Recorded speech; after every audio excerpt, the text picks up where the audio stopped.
দেশে কোনো বিনিয়োগ হচ্ছে না, না দেশি না বিদেশি, কিভাবে হবে?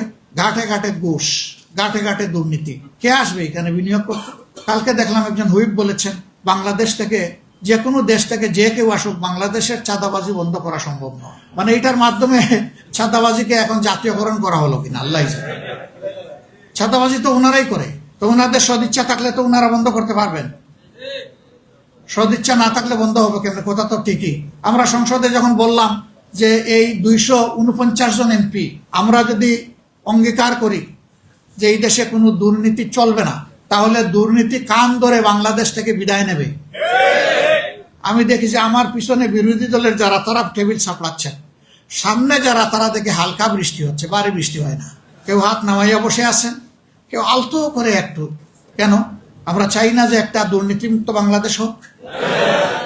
তো যদি এটা আমরা চাই, তাইলে আমরা কেন একসাথে আওয়াজ তুলতে পারলাম না যে ইনশাল্লাহ আমরা দুর্নীতির কান মলিয়ে বাংলাদেশ থেকে বিদায় করে দেব?